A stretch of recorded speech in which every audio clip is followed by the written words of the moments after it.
Olá, meu querido irmão, minha querida irmã. Estamos aqui para mais um estudo bíblico, na confiança que o Espírito Santo tem estado nos conduzindo e tem trabalhado nossa vida, para que eu e você possamos hoje aprender mais daquilo que Deus tem na nossa vida. E eu quero hoje tratar com você este tema que vai aparecer na sua tela agora aí. Estão falando mal de mim. Um tema que muitas vezes nos incomoda no sentido de que quando as pessoas falam mal da gente, nós nos sentimos incomodados, nós nos sentimos chateados, né? E aí eu queria começar esse estudo com uma pergunta a respeito de Jesus. Já falaram mal de Jesus? Eu digo a você que já falaram mal de Jesus. Quando você lê Lucas capítulo 7, olha o que diz o verso 33 e verso 34. Pois veio João Batista, não comendo pão, nem bebendo vinho, e dizeis, tem demônio. Veio o Filho do Homem, uma referência a Jesus, comendo e bebendo, e dizeis, eis aí um glutão e bebedor de vinho, amigo de publicanos e pecadores. Ou seja, você vê que Jesus foi alvo também dessas críticas, de palavras ofensivas, de palavras que perjurem uma pessoa, né? Então perceba que falar mal, o próprio Jesus passou por esse processo em que as pessoas falavam mal dele. Qual é a nossa reação quando isto acontece? Olha só, algumas coisas que vêm ao nosso coração, sentimentos que nós temos quando falam mal da gente. Primeiro, ficamos chateados quando ouvimos. Todos nós, quando ouvimos que estão falando mal da gente, nós temos a tendência a ficar chateados. Um outro sentimento, somos tomados por um sentimento de frustração. Ou seja, a gente se frustra com a situação que nós estamos ouvindo ou com as palavras que muitas vezes são mentirosas, né? Uma outra coisa, criamos um sentimento de desprezo contra o outro. Naturalmente, nós começamos a desprezar aquele que fala mal da gente. Em outras ocasiões, atacamos falando sobre quem a pessoa é. A gente diz, está falando de mim, mas essa pessoa não tem nem autoridade para falar. E a gente acaba fazendo o mesmo processo de forma inversa aí. Outra coisa, buscamos tirar a satisfação do assunto com raiva ou não. Precisamos provar o contrário. Algumas pessoas vão até a pessoa tirar satisfação e às vezes sabendo como tirar satisfação ou não sabendo. O importante é que a gente prove que nós estamos certos, né? E aí a pergunta que surge quando eu penso nesse tema é o seguinte: qual reação Jesus espera? Qual a reação que Jesus espera de mim, de você, cristão, temente a Deus, professo na fé cristã? O que Deus espera de nós? Então vamos pensar um pouquinho sobre isso, né?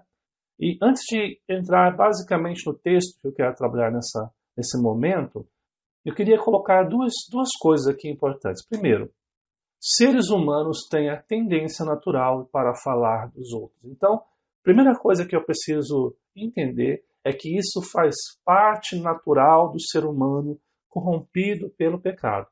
Perceba como para falar mal de alguém é muito natural. Quando a gente menos percebe, a gente já está falando mal de alguém. Uma outra coisa, essas situações só irão acabar quando morremos. Ou pelo menos nós não ficaremos mais sabendo. Ou seja, quando que vão parar de falar mal da gente? Quando a gente morrer. E se estiverem falando da gente, a gente não vai mais saber disso, ou não vai se importar mais com isso. Então, pensando nesses dois pontos que eu trouxe aqui, eu quero então entrar num texto, um ensino de Jesus, que se encontra em Mateus capítulo 5, dos versos 11 e verso 12, apenas dois versos que nós vamos trabalhar neste momento de estudo da Palavra de Deus. Vamos então ler esse texto da Palavra de Deus, que assim o diz. Bem-aventurados sois quando, por minha causa, vos injuriarem e vos perseguirem, e mentindo, disserem todo o mal contra vós. Regozijai-vos e exultai, porque é grande o vosso galardão nos céus.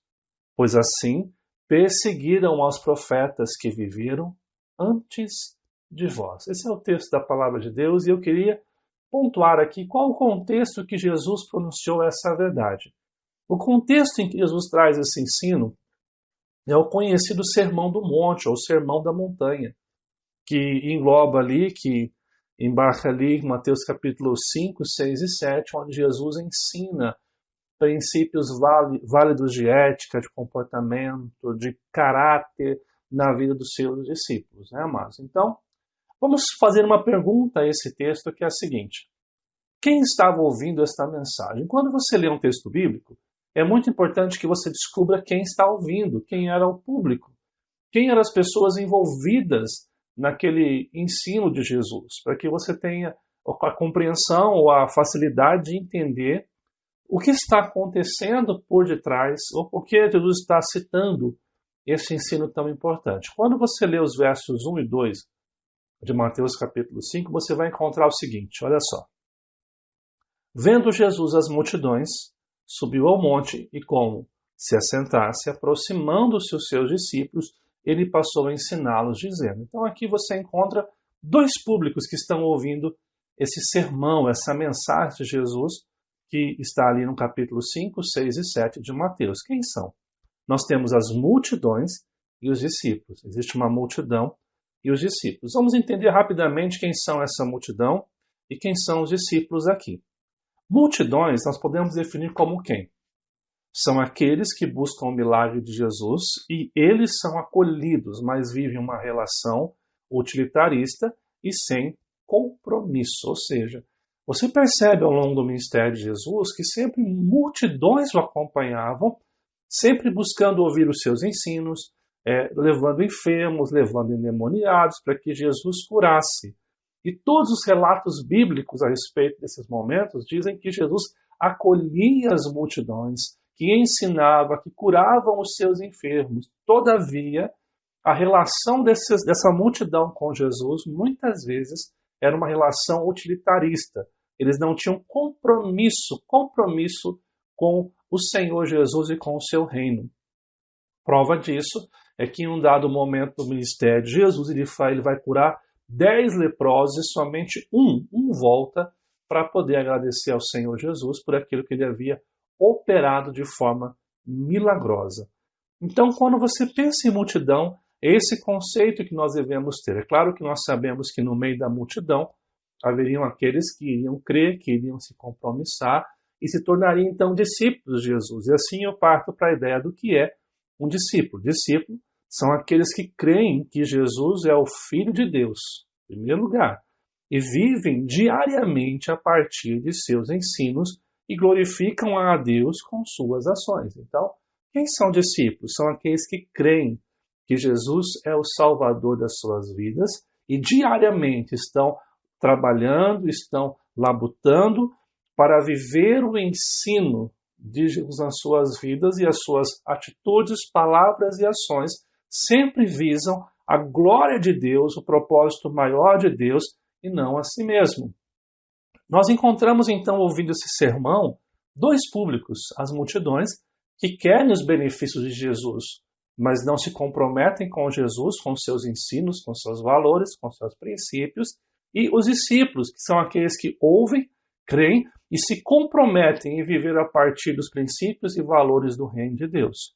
Assim, surge uma outra pergunta: como Jesus separa os dois grupos, de quem é multidão e de quem não é multidão? Ele começa o seu sermão, você vai ler do versículo 3 ao 10, até o 11 na realidade, falando das bem-aventuranças, né? Ele vai trabalhar sobre o caráter do discípulo, como que alguém que pretende seguir a Cristo deve ter o seu caráter. Ele vai tratar sobre humildade, mansidão, sobre amor à justiça, ter sede de justiça, sobre ser uma pessoa que realmente expressa esse caráter divino. Mas quando você chega no verso 10 especificamente, olha só o que ele diz: bem-aventurados os perseguidos por causa da justiça, porque deles é o reino dos céus. E aqui você encontra um ponto que realmente divide quem é multidão e quem é discípulo. Multidão não tem interesse em passar por perseguição. Multidão, ele foge do sofrimento. A multidão, ela quer o benefício que Deus pode lhe dar, mas não quer passar por perseguição por amor a Cristo. Então, quando chega no verso 10, você encontra ali um ponto cirúrgico que separa a multidão dos verdadeiros discípulos do nosso Senhor Jesus Cristo. E é interessante isso, por quê? Porque o verso 11 vai então reiterar, vai testificar essa ideia da seguinte maneira: bem-aventurados sois quando por minha causa, olha só o que está incluído naquele que quer seguir a Jesus. Olha o destaque que eu trago aqui: vos injuriarem e vos perseguirem e mentindo disserem todo mal contra vós. E aqui é um ponto muito importante, porque Jesus deixa bem claro, amados, que aqueles que querem servir a Ele, que querem dedicar-se a Ele, que querem ser discípulos, deverão estar prontos para passar por calúnias, por injúrias, por perseguições e ouvir de si mesmo mentiras que muitas vezes são afrontosas ao nosso ego e à nossa vida. O discípulo passa por isso. Então, assim, amados, eu quero agora trazer para você algumas coisas a respeito desses dois versos para que a gente possa estudar e compreender e responder aquela pergunta que eu comecei lá atrás. O que Jesus espera que eu e você faça como cristãos? Então vamos caminhar aqui e o primeiro ponto que eu quero trazer é uma causa. Olha só, o verso 11 começa: bem-aventurados. A ideia de bem-aventurados, para que você possa entender, alguns vão traduzir como felizes, né, como pessoas felizes. Só que a palavra é muito mais profunda, ela traz um sentido muito mais profundo. Qual é esse sentido? Feliz que recebeu o favor de Deus. Bem-aventurado, para que você possa entender, é alguém que recebe todo o favor de Deus sobre a sua vida. Então, não é simplesmente um estado de felicidade, mas é algo intrínseco da própria pessoa, onde ela estará sendo abençoada nos seus caminhos, nos seus planos pelo Senhor Jesus, independente dos resultados, seja de bênçãos, ou seja de dificuldades, sofrimentos e lutas. Então, isso é a ideia do bem-aventurado. Ele fala o seguinte: bem-aventurados quando por minha causa.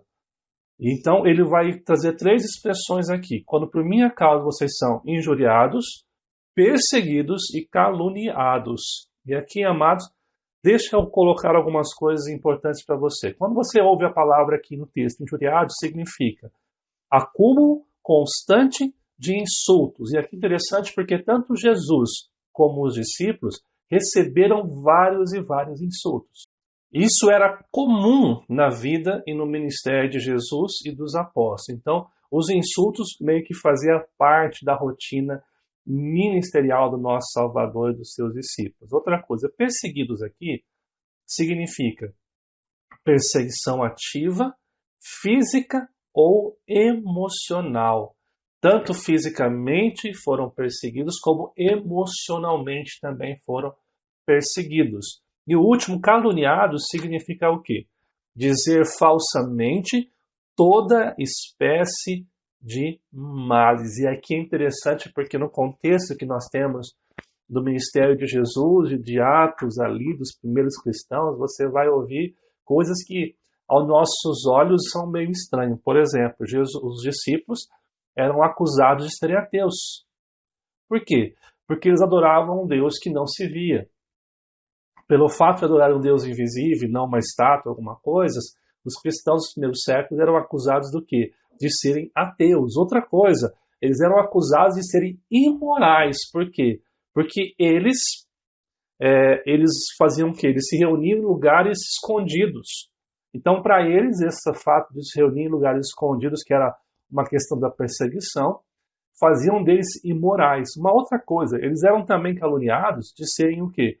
De serem antipatriotas, porque eles não reconheciam César como o único Deus, né? Como o imperador, como o Senhor absoluto. Então, eles não tinham amor à pátria. Calúnias, né? E uma outra coisa interessante, que os cristãos também eram caluniados de serem canibais, porque, segundo a pregação do cristianismo, eles comiam o corpo e o sangue do Senhor Jesus, que nós sabemos que é a Santa Ceia, que é simbólica, mas naquele contexto eles eram acusados de serem canibais. Então percebam, que eles escutavam que eles eram ateus, que eles eram imorais, que eles eram antipatriotas, que eles eram canibais. Tudo isso eles eram o que as pessoas tinham de conceito do cristianismo naquele momento. Interessante que tudo isso acontecia por minha causa.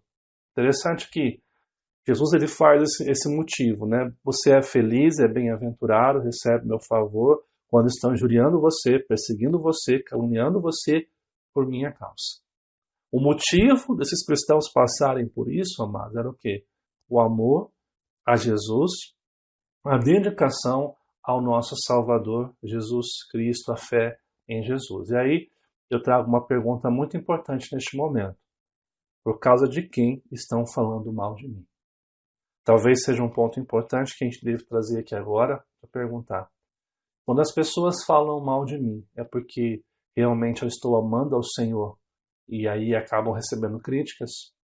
Ou é por causa do meu comportamento que às vezes também não é coerente com o comportamento de discípulo de Jesus? Eu acho que a gente tem que ser honesto quando nós chegamos nesse ponto para nos perguntar qual é o motivo. Por que estão falando mal da gente? Interessante que 2 Timóteo, capítulo 3, verso 12, diz o seguinte: Ora, todos quantos querem viver piedosamente em Cristo Jesus serão perseguidos. Ou seja, nós passaremos por situações como estas quando nós nos dispusermos a servir a Cristo Jesus, amados. Uma outra coisa também que 1 Pedro fala no capítulo 4, verso 14 e 16 é o seguinte: se vocês são insultados por causa do nome de Cristo, felizes são vocês. E aqui é a mesma ideia do que? Do bem-aventurado. Pois o Espírito da glória, o Espírito de Deus, repousa sobre vocês. Olha que lindo isso.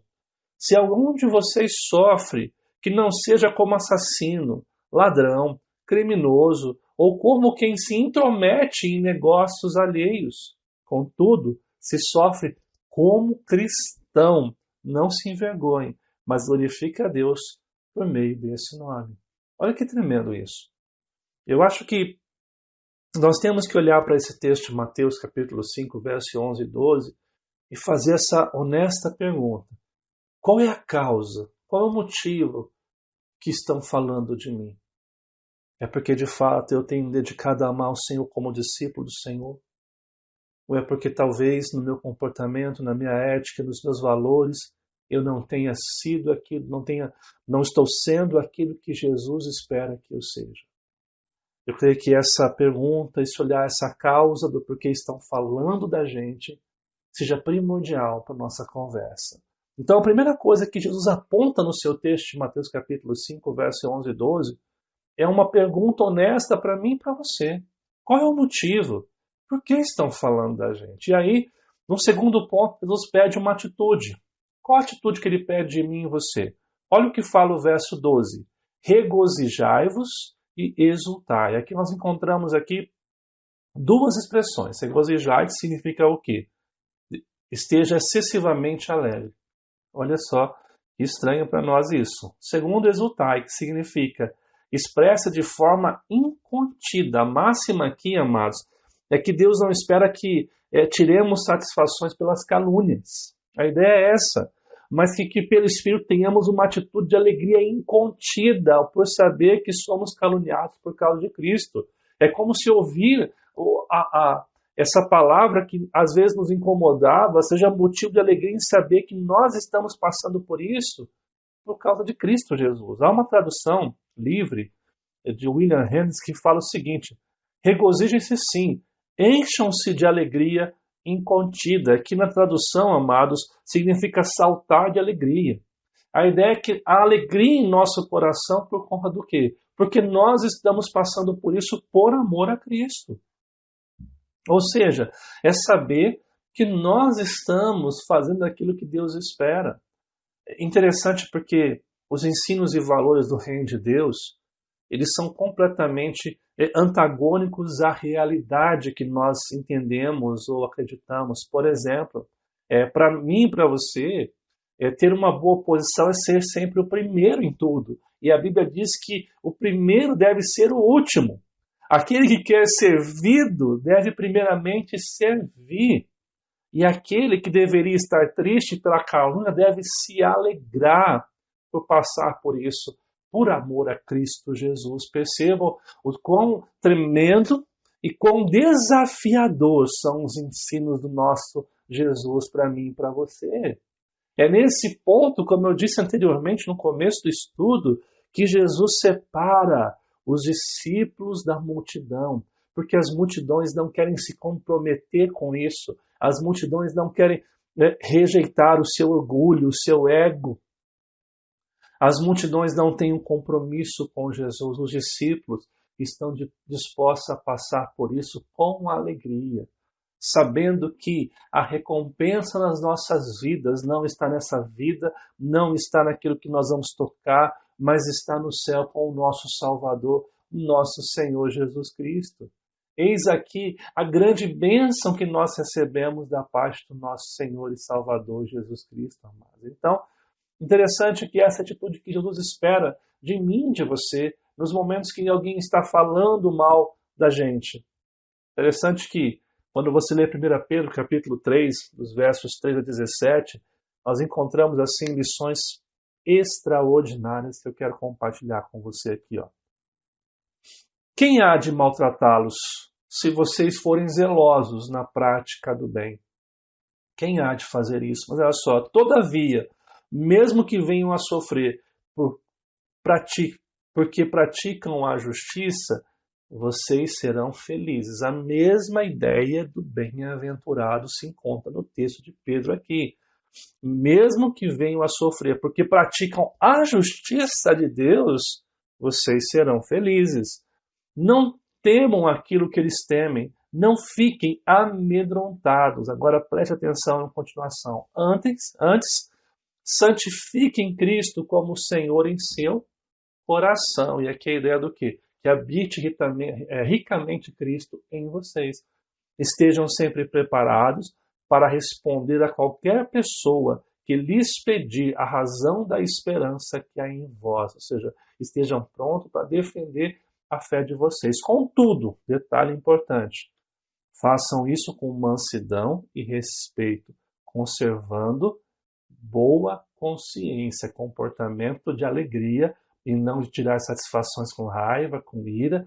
Resultado de fazer isso de forma que os que falam maldosamente contra o bom procedimento de vocês, porque estão em Cristo e não em vocês próprios, fiquem envergonhados de suas calúnias. E aí, olha só como fecha esse texto. É melhor sofrer por fazer o bem, se for da vontade de Deus, do que por fazer o mal. Olha que desafiador o que Jesus pede para mim e para você. A atitude a se alegrar aqui, amados, significa o quê? Nós devemos estar dispostos a passar por as situações de calúnias, de mentiras, de ofensas, porque nós estamos seguindo ao Senhor Jesus e não a nós mesmos. E aí é interessante porque você vai encontrar um outro texto de Pedro também, que é 1 Pedro 2, dos versos 21 a 23, que fala o seguinte, olha só. Pois também Cristo sofreu no lugar de vocês. Olha só, gente, só esse trecho aí já é espetacular.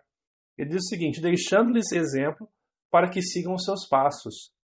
Ele não cometeu pecado algum, e nenhum engano foi achado em sua boca.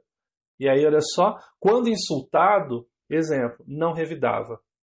Quando sofria, não fazia ameaças, mas entregava-se àquele que julga com justiça. E eu destaco aqui, amados, deixando-lhes exemplo para que sigam os seus passos. Tremendo isso, né? É o exemplo que ele nos dá para seguir os seus passos, para cumprir a sua vontade, para fazer o seu querer. Amados, quão tremendo é isso.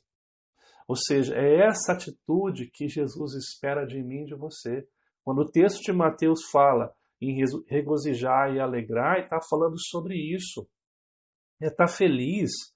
Não porque a gente está feliz porque a gente sabe que Cristo está cuidando da gente. Olha um exemplo tão maravilhoso. Jesus, quando insultado, não revidava, quando sofria, não fazia ameaças, mas entregava-se àquele que julga com justiça. Entregava a calúnia, a difamação, a mentira na mão do nosso Senhor, Salvador, nosso Deus poderoso, que envia o seu Filho para salvar a nossa vida. Perceba quão tremendo é o ensino de Jesus para a nossa realidade aqui, né? E assim eu termino falando sobre o quê? Sobre uma esperança. Olha como termina o verso 12. Porque é grande o vosso galardão no céu, pois assim perseguiram aos profetas que viveram antes de vós. Aqui nós encontramos duas expressões. Primeiro, o galardão, ele está falando que é grande esse galardão, e nós também entendemos aqui a expressão que diz sobre uma direção correta. Olha só que interessante. A palavra galardão aqui pode ser entendida como recompensa oferecida por Deus nos céus, amados. Aqui a recompensa é importante que você entende que não parte dos méritos humanos, mas de uma recompensa graciosa que é oferecida por Deus para aqueles que se propuseram a viver os seus valores e princípios, né? Muito se fala sobre o que é o galardão, como onde vai ser esse galardão, como será esse galardão, mas eu estou falando de forma muito honesta para vocês aqui. Por mais que a gente tenha várias hipóteses do que seja o galardão, a gente não tem como assim precisar de fato que seja. A única coisa que a gente pode apontar aqui é que é uma recompensa que Deus nos dará quando chegarmos no céu. Todavia, essa recompensa não tem a ver com os nossos méritos humanos, com a nossa performance pessoal, mas é um presente gracioso que Deus nos dá por seguir os seus valores e princípios. Então, assim, nós vamos chegar no céu e aí nós vamos descobrir realmente o que significava essa ideia de forma muito precisa do que é um galardão. Agora, a direção correta significa o seguinte: caminho daqueles que servem a Deus. Você olha o quê? Se nós estamos passando por isso, nós estamos na direção certa.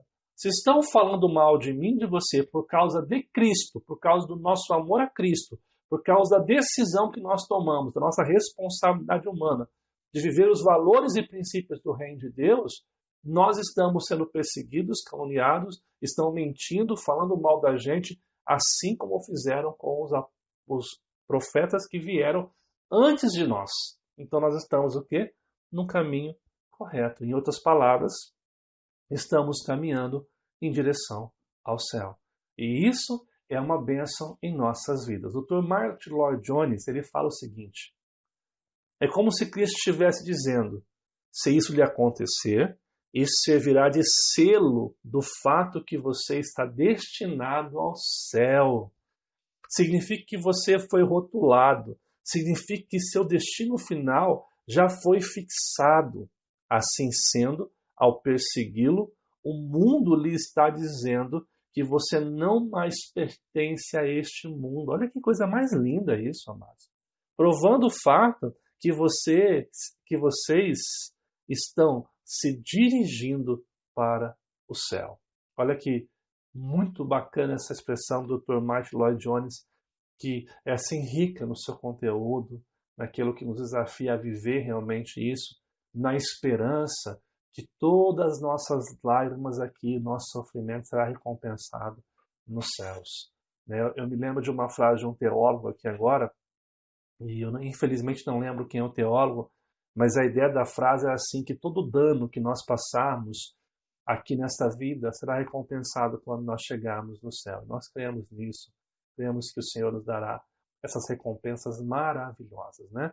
2 Coríntios capítulo 4, verso 17 e 18 vai cooperar com essa ideia da seguinte maneira: pois os nossos sofrimentos leves e momentâneos estão produzindo para nós uma glória eterna que pesa mais do que todos eles. Assim, fixemos os olhos não naquilo que se vê, mas no que não se vê, pois o que se vê é transitório, mas o que não se vê é eterno. Que maravilha esse texto. Olha só o que fala Colossenses capítulo 3, versos 1 e 3.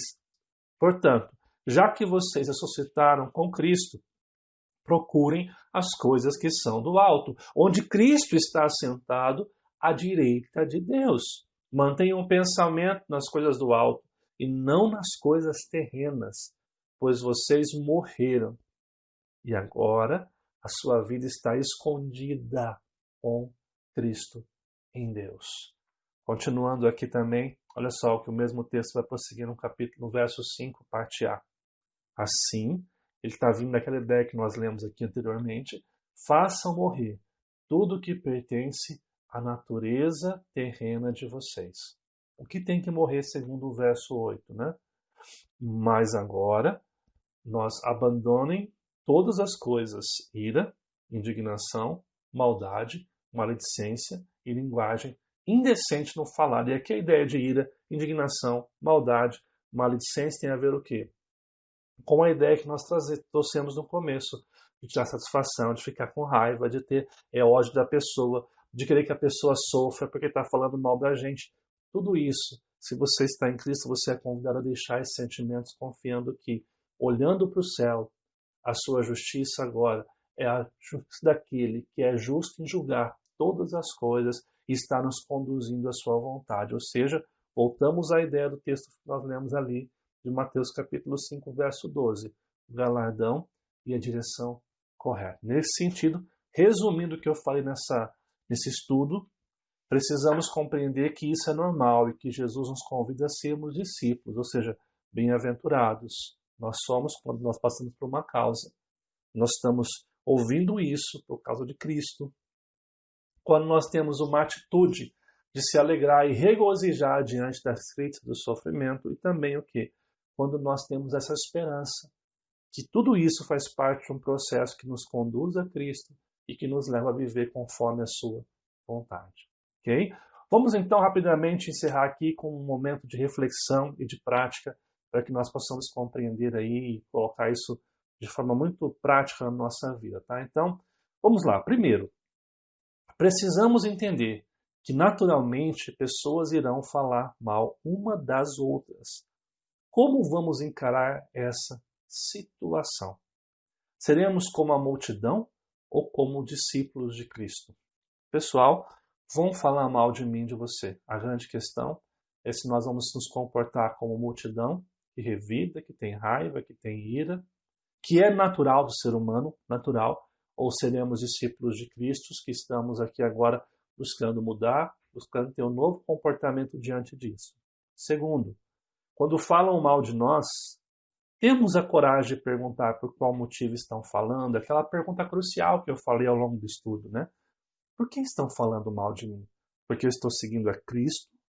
Ou porque os meus valores, princípios, minha ética não condiz com os valores e princípios e a ética do reino de Deus? Uma pergunta difícil, mas que nós devemos ter coragem de fazer se nós queremos ser discípulos do nosso Senhor. Terceiro, qual a atitude que tenho tomado quando descubro que estão falando mal de mim? Você reage? Você é reativo? Ou você dobra o seu joelho e confia que Deus está cuidando de todas as coisas, sabendo que nós não temos que provar nada para ninguém, mas para que Ele tenha a consciência limpa que estamos fazendo por Ele e para Ele todas as coisas. E último, tenho compreendido que servir a Deus é ser criticado. Meus olhos estão focados no céu, vivendo como um salvo em Jesus. Amados, que nós possamos ter essa consciência nesse estudo que nós falamos aqui hoje. Que Deus abençoe ricamente a sua vida e que esse tempo seja um tempo de aprendizado e crescimento em nosso Senhor e Salvador. Que Deus o abençoe poderosamente neste estudo.